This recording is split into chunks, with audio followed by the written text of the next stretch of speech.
Boss టీమిండియాలోని ఆ నలుగురు players ఆదరగొట్టేశారు. మన టీంని కేవలం ఫాలో ఆన్ నుండి కాపాడడం మాత్రమే కాదు, ఘోర పరాభవం నుండి కూడా బయటపడేశారు. ఇక ఇప్పుడు ఈ మ్యాచ్ డ్రాగా ముగియడం 99.99% పక్కా. అదే జరిగితే ఆ డ్రాతోనే టీమిండియా విజయం సాధించినట్లు లెక్క. అదేంటి, డ్రా అయితే విజయం సాధించడం ఏంటి అనుకుంటున్నారా? అవును బాస్, ఫోర్త్ డేనే టీమిండియా ఓటమి ఖాయంలా అనిపించింది. ఎందుకంటే మన టీం ఫాలో ఆన్ ఆడాల్సిన పరిస్థితి కనిపించింది.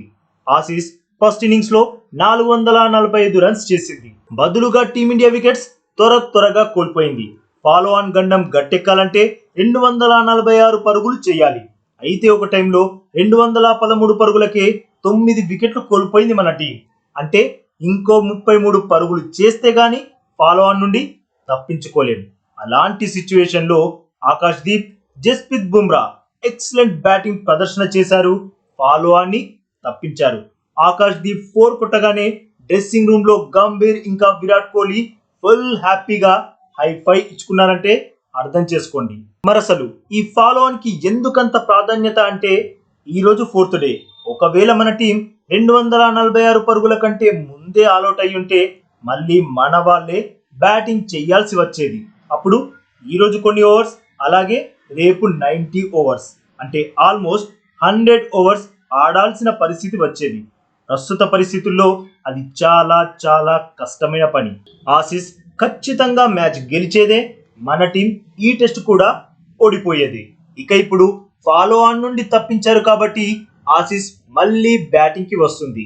Final day minimum 30 to 40 overs ఆడినా మిగిలిన 50 to 60 ఓవర్స్ మన వాళ్ళు ఆల్అౌట్ అవ్వకుండా అడ్డుకుంటే చాలు, మ్యాచ్ డ్రాగా ముగుస్తుంది. అంటే ఓడిపోవాల్సిన మ్యాచ్ ని మన టీం డ్రాగా ముగించగలిగింది అంటే ఓ రకంగా గెలిచినట్లేగా బాస్.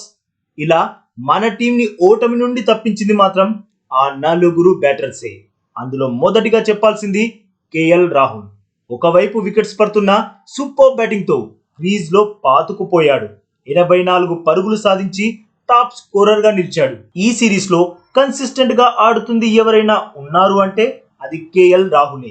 ఇక సెకండ్ బ్యాటర్ రవీంద్ర జడేజా, తను కూడా నెక్స్ట్ లెవెల్లో బ్యాటింగ్ చేశాడు. విలువైన 77 పరుగులు బాదాడు. ఇక థర్డ్ బ్యాటర్ ఆకాష్ దీప్ కేవలం 31 బంతుల్లోనే 2 4లు 1 6 తో 27 రన్స్ సాధించాడు. ఇక తనకు జస్ప్రీత్ బుమ్రా కూడా 10 రన్స్ సాధించి అద్భుతమైన సపోర్ట్ ని అందించాడు. ఇలా ఈ నలుగురి వల్లే టీమిండియా ఈ మ్యాచ్ లో ఫాలో ఆన్ నుండి తప్పించుకోవడమే కాదు, ఘోర పరాభవం నుంచి కూడా బయటపడింది. ఇది బాస్ లేటెస్ట్ అప్డేట్. నచ్చితే వీడియోకి తప్పకుండా ఒక లైక్ కొట్టి మన ఛానల్ ని ప్లీజ్ సబ్స్క్రైబ్ చేసేసుకోవచ్చుగా బాస్.